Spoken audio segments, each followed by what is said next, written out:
আসসালামু আলাইকুম। বর্তমানে যে স্টুডেন্টরা আছে এরা বিভিন্ন জায়গা থেকে আসে। সবচাইতে দূরের আছে কি একটু হাত তুলুন। আপনি আছেন? আপনি কোন জায়গার? নেত্রকোনা থেকে। নেত্রকোনা থেকে, নেত্রকোনা। সিলেটের আছে, কক্সবাজারের আছে। সিলেট থেকে আমাদের এবার ২ জন স্টুডেন্ট আছে মাশাআল্লাহ। আর কোথায় আছে? ব্রাহ্মণবাড়িয়ার আছে। আর কোথার আছে? বরিশালের আছে, নড়াইলের আছে। লক্ষ্মীপুর, লক্ষ্মীপুর কি দূর মেলা?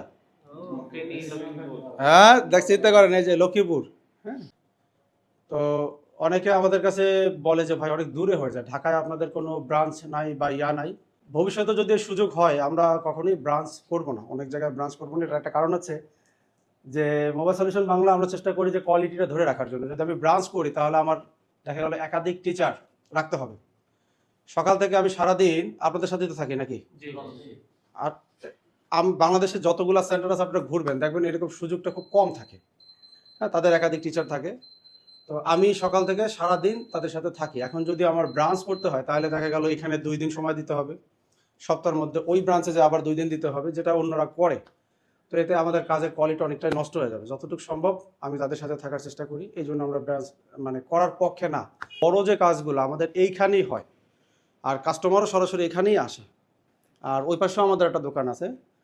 তো ওই দোকানগুলো মোটামুটি আমাদের স্টুডেন্টরাই কাজ করে, আমার কোনো বাইরের লোক দিয়ে আমি কখনো কাজ করাই না। যে ক্যামেরা ধরে আছে এও আমার প্রাক্তন স্টুডেন্ট, ১ থেকে ১.৫ মাস, বড় জোর ২ মাস আগে আসছে, অন্য জায়গায় ট্রেনিংয়ের অভিজ্ঞতা আছে। তো এখানে আসার পরে আমরা ট্রেনিং করার পরে আমার দোকানেই রাখছি। তো এটারও একটা উদ্দেশ্য যে আমার স্টুডেন্ট যদি আমার দোকান না চালাইতে পারে সে বাইরে কিভাবে চালাবে দোকান, এই চিন্তাভাবনা করেও আমি চেষ্টা করতেছি আমার দিক থেকে। আপনাদের বলবো যারা ট্রেনিং করেন চেষ্টা করবেন আপনাদের ট্রেনিংটা যেন দোকান কেন্দ্রিক হয়। তো দোকান কেন্দ্রিক হওয়ায় একটা সুবিধা হবে, একটা দোকানে মনে করেন ভ্যারাইটিস কাজ হয়। কারো ফোন পানিতে পড়ে গেছে, কারো ফোন আছাড় দিছে, বা আনকমন আনকমন সমস্যা, ছোট থেকে একদম একটা চার্জিং পোর্ট থেকে একটা সুইচ থেকে আবার একটা বড় ধরনের সমস্যাও আসে। আবার দেখা গেল আমাদের কাছে ৫টা ৬টা ফোন পাঠাইছে কুরিয়ারে, এরকম বিভিন্ন ধরনের সমস্যার কাজগুলো আসে। তো এই ভ্যারাইটিস কাজ দেখার সুযোগ থাকে। আর ট্রেনিং করানোর জন্য আমরা কিছু ফোন রাখি, যেমন আমাদের এখানে কিছু ফোন আছে, ওই পাশে কিছু ফোন আছে, আমাদের কাছে মাদারবোর্ড আছে। আমরা এর মাঝেও প্রায় ১,১৭,০০০ নাকি সামথিং, ১,১৭,০০০ টাকা শুধু মাদারবোর্ড সেল করে দিছি। তো কী পরিমাণ মাদারবোর্ড আমরা কিনি বা সেল করি। তবে আমরা বলি যে এর পাশাপাশি কাস্টমারের যে হাতের ফোনগুলো আছে, আমাদের যে প্রত্যেকটি স্টুডেন্টে বলা আছে যে এই টাইমের বাইরেও যদি থাকতে চায়, আমাদের যে অনেকে ইয়া করছে যে বস ট্রেনিংয়ের শেষেও আমরা চাইতেছি দোকানে থাকতে। তো আমাদের এখানে যে কজন স্টুডেন্ট আসছে মূলত অনেক দূর দূরান্ত থেকে আসছে। তো তারা আমার মনে হয় যে এই বিষয়গুলো দেখেই আপনারা আসছেন নাকি? আপনারা তো ঘুরছেন, না ঘুরে তো আসেন না, ডিজিটাল যুগ যেহেতু বর্তমানে। হ্যাঁ, এই যে আমার ব্রাহ্মণবাড়িয়া বলে যে বস আপনি দোকানে কথা বলছেন, আমরা দোকানে ঢুকে গেছি।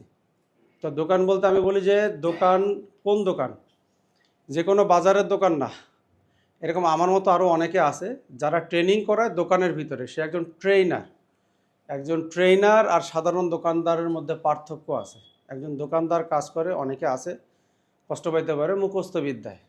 একজন ট্রেইনার এগুলো নিয়ে পড়াশোনা করে, বিভিন্ন জায়গায় ট্রেনিং করে, তার ট্রেনিং অভিজ্ঞতা থাকে, প্লাস সে ১০, ১২, ১৪ বছর কাজ করে। এরকম একজন ট্রেইনার প্লাস দোকানদার। তাহলে আপনি তার কাছে ট্রেনিং করলে এই যে এদের সাথে কথা বলা, লং টাইম থাকা, এই অভ্যাসটা কিন্তু একজন দোকানদারের থাকে না। ওখানে পর্যাপ্ত সেট আপ থাকে না, আপনি ওইখানে সেই হয়তো যত্নটা পাবেন না। তো এই সব কিছু বিষয় মিলায়ে আপনার কি যেতে হবে।